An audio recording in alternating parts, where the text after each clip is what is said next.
Então, gente, shalom, shalom a todos. Boa noite. Estamos iniciando então nossa aula de número 4 da disciplina Gesel 3. E nessa disciplina nós temos um total de 6 aulas. Estamos na 4. Semana que vem teremos aula 5 e aula 6. E já desde a ramificação número 17, que estamos vendo algumas ramificações a respeito de danos e também de lesões, e algumas também a respeito de roubos e outras formas. É baseado no conceito do Narmanides, no qual nós encontramos dentro desse conceito, e vamos então estar trabalhando praticamente com vocês.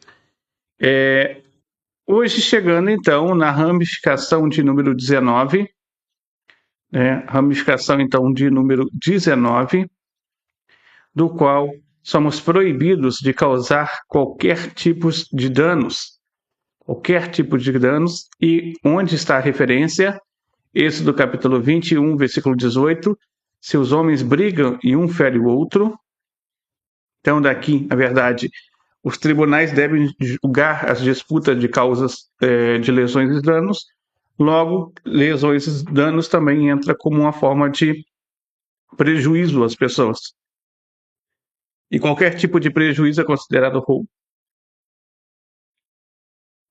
Então, uma pessoa, ela não deve ferir a outra ou danificar a propriedade da outra, nem causar qualquer lesão ou dano. A ideia principal é que tanto a outra pessoa, ou seja, o corpo físico da pessoa, é um instrumento muitas vezes de trabalho dele. Às vezes a pessoa é um trabalhador braçal, e aí ele precisa estar com a saúde para poder trazer o sustento para a casa dele. Muitas vezes, não. Muitas vezes ele é o motorista e, mesmo assim, ele precisa dos órgãos vitais, dos membros superiores e inferiores dele, para poder também fazer o trabalho dele. Logo, uma pessoa que é lesionada, nesse caso, ela é danificada, né? Digamos, alguém que quebrou a perna, ou então foi agredido de uma forma que ficou cego, ou então uma pessoa que, de repente, ficou acamada, ela o que foi prejudicada.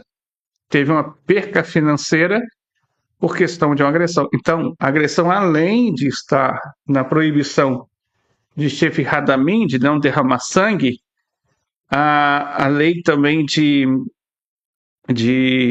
praticamente de agressão, a agressão em si, ela também leva consideravelmente a perca financeira, o prejuízo daquela outra pessoa.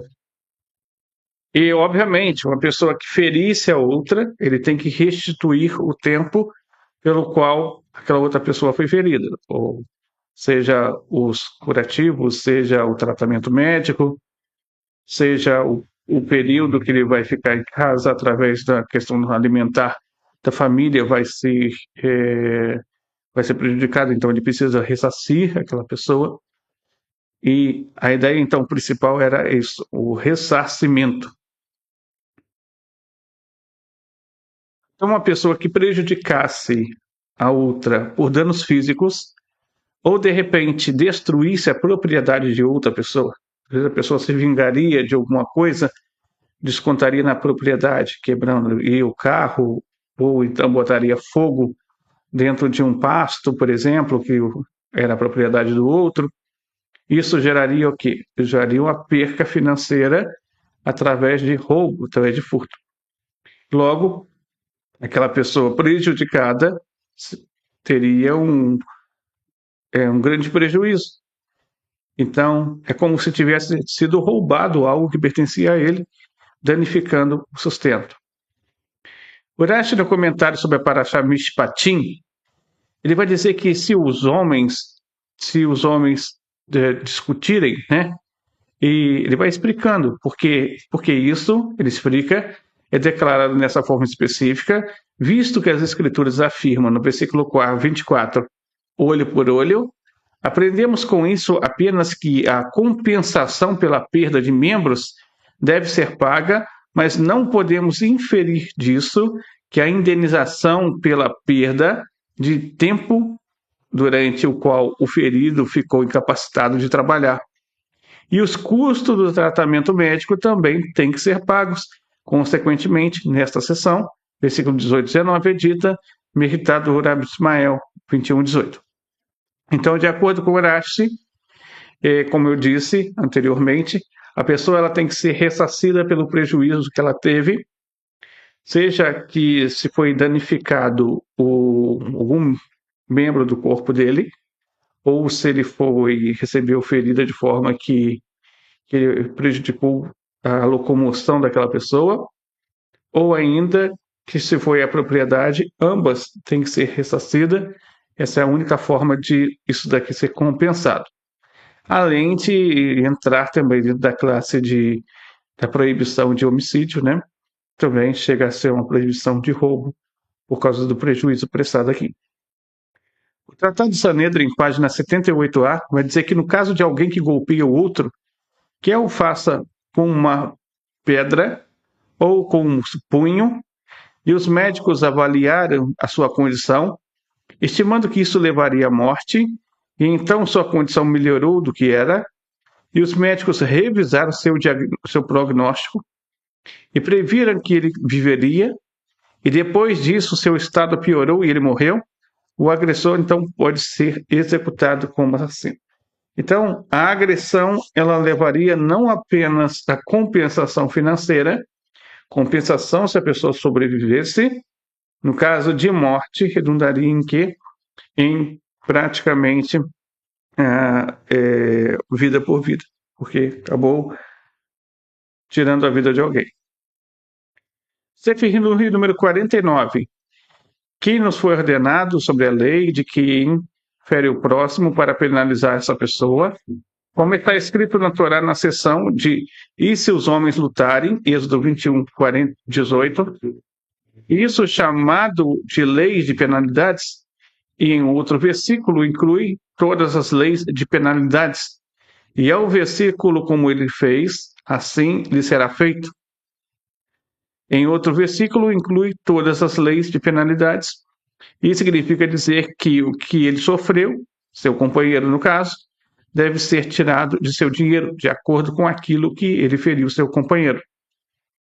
Conforme a tradição do Tratado Bava Kama 83b, e mesmo que ele não tenha batido nele, mas apenas o envergonhado, o tribunal deve causar-lhe dor com o seu dinheiro, para que ele pague ao constrangido, de acordo com esse valor.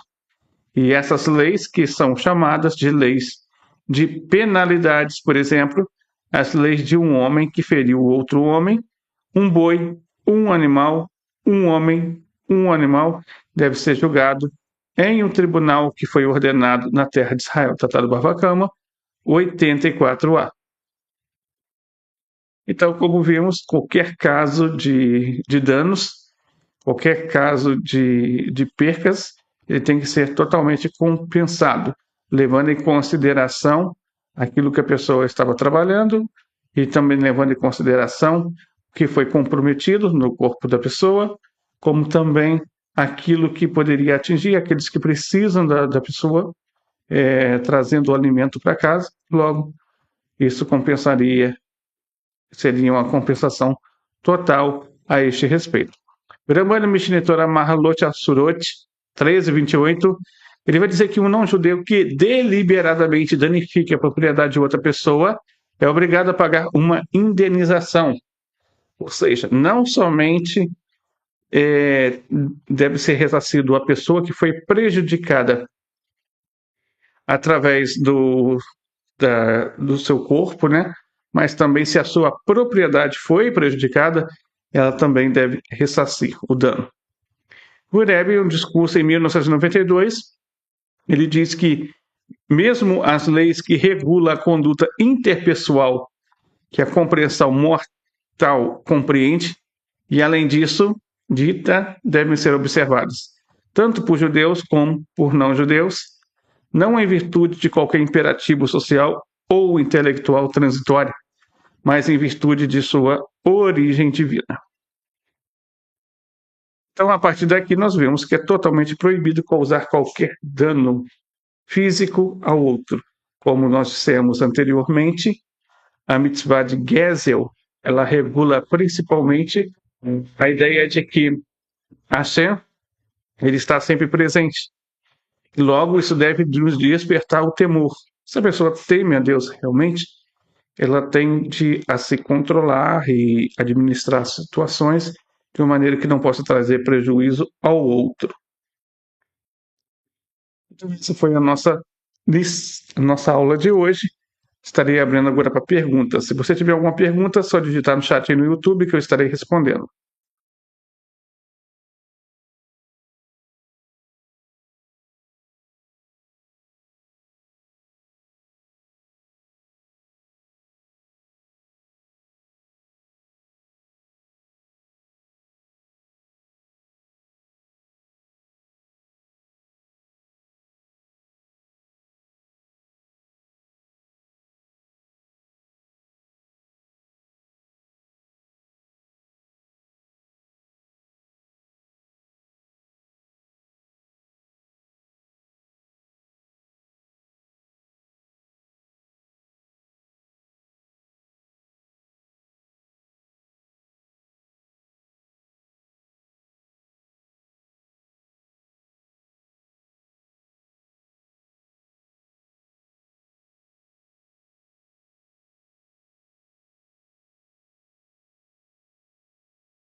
Então, gente, alguém tem alguma pergunta? Todos entenderam?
Então, como nós vimos na aula de hoje, vimos sobre a ramificação de não causar lesões ou danos e aprendemos isso da 19ª ramificação, essa foi listada pelo Narmandes, de não causar lesões ou danos. A referência está em Êxodo 21:18, se os homens brigam e um fere o outro.